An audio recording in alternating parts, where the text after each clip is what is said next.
বলেন আল্লাহর শপথ ওয়াল্লাহি ইন্নী লা আস্তাগফিরুল্লাহ, আমি আল্লাহর শপথ করে বলছি। কি বলতেছে আল্লাহ তাআলা? ওয়া তুবু ইলাইহি ফিল ইয়াউমি আকসারু মিন 70 মাররা, আমি আল্লাহর শপথ করে বলছি আমি আল্লাহর নিকট উম্মতের গুনাহ ক্ষমা চাওয়ার জন্য দৈনিক 70 বারের অধিক আমি তওবা করি। এটা একটু ভালো করে বুঝে নেন। আমরা অনেক সময় বলি নবীরা ভুল করছে তওবা করছে, নাউযুবিল্লাহ, আস্তাগফিরুল্লাহ। না, এটা উম্মতের জন্য ক্ষমা চাওয়ার জন্য, উম্মতকে শিক্ষা দেওয়ার জন্য, উম্মতকে বোঝানোর জন্য আল্লাহর রাসূলরা, আল্লাহর নবীরা এইভাবে তওবা করতেন। নবীরা মাসুম। নবীরা কি মাসুম? তাদের কোনো গুনাহ নাই, তারা নিষ্পাপ।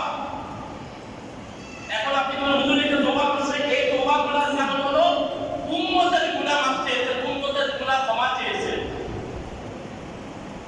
নবীদের গুনাহ নাই, নবীদের গুনাহ ক্ষমা চাইতে হয় না, তাদের গুনাহই নাই, ক্ষমা চাইতে কি?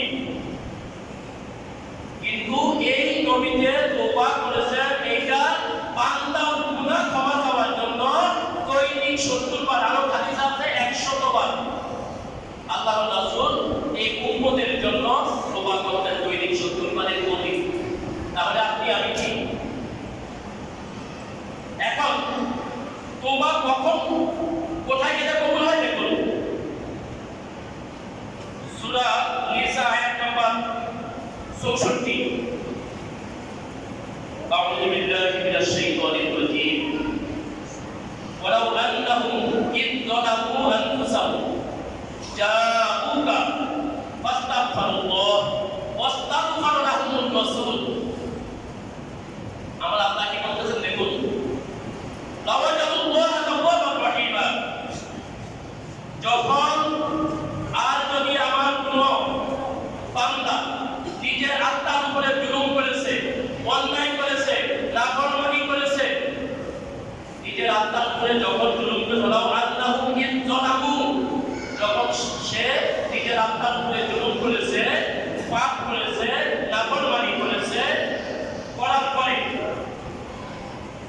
আনফুসাহুম জাউকা ফাস্তাগফিরুল্লাহ, অত্যাচার, ব্যভিচার, নাফরমানি করার পরে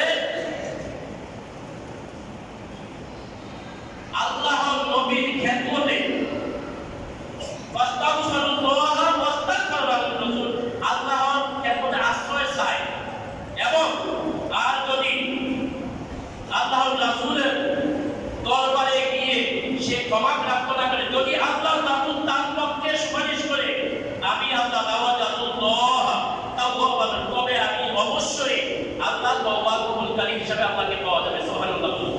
তাহলে তওবা কবুল করার জন্য নবীর দরবারে যাইতে হবে। কোথায় যাইতে হবে? কোরআন। আপনি বলবেন যে হুজুরে বাড়ি বলছে না, সূরা নিসা আয়াত নাম্বার 64 বাংলা কোরআন শরীফ যাদের ঘরে আছে তরজমা দেখে দিবেন, অনুবাদ দেখে দিবেন। ওয়ালাউ আন্নাহুম ইয যালামু আনফুসাহুম জাউকা ফাস্তাগফিরুল্লাহ ওয়াস্তাগফারা লাহুমুর রাসূল, যখন তুমি তোমার আত্মার উপরে জুলুম করেছো, নাফরমানি করেছো, অন্যায় করেছো, ব্যভিচার করেছো, অপরাধী করার পরে আল্লাহর কাছে তওবা করতেছো, নবীর দরবারে গিয়ে নবীকে উসিলা মেনেছো, তখন যদি নবী তোমার পক্ষে সুপারিশকারী হয়, নবী যদি তোমার পক্ষে আল্লাহর দরবারে ক্ষমা চায়, তো আল্লাহকে ক্ষমাকারী হিসেবে পাওয়া যাবে। সুবহানাল্লাহ। এখন আপনি বলুন হুজুর নবীকে কোথায় পাবো? নবী তো মদিনায়, আমরা তো বাংলাদেশে, আমরা তো যাইতে পারি না। হ্যাঁ, আপনি যদি মনে করেন যে আমার নবীকে আমি উসিলা করে এই চররাঙ্গামাটিয়া মদিনা বাইতুল ইজ্জত থেকে, অথবা এই এলাকা থেকে, অথবা এই ওসমানিয়া ফুলের গুড়া আমার ঘরে বসে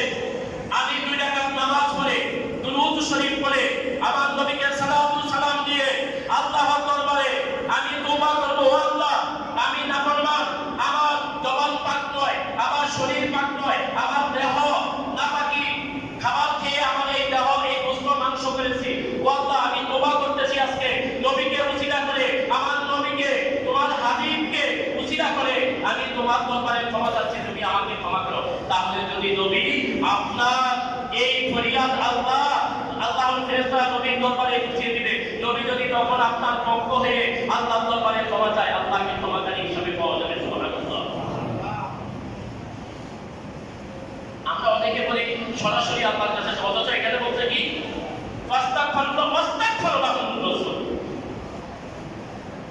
আমরা সরাসরি আল্লাহর কাছে আমরা বুঝতে পারি না। কেননা আজকে যদি আমাদের একজন এমপি মন্ত্রী আসে, আজকে যদি আমাদের এই মেয়র সাহেব আসে, আমার মতো মানুষ সরাসরি মেয়রের কাছে যাইতে পারবো না। মেয়রের কাছে যাইতে হলে তিনি মেয়রের কাছের লোক আছেন, যিনি এলাকার গণ্যমান্য আছেন, যিনি ওই দলীয় বড় নেতা আমাদের এলাকার আছেন, তার মাধ্যমে মেয়রের কাছে আমাকে যাইতে। আমি সরাসরি চাইলে মেয়রের কাছে যাইতে পারবো না, তাদের প্রিয় মানুষের মাধ্যমে যাইতে হবে।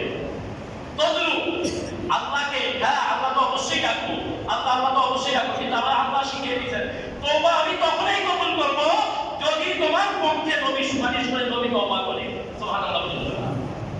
নবী তওবা করার জন্য, কিন্তু আমাদের জন্য নবী তওবা করেছেন ওই আয়াত। এই জন্য আমি এই আয়াতটা তেলাওয়াত করেছি যে ওয়াস্তাগফার লাহুর রাসূল।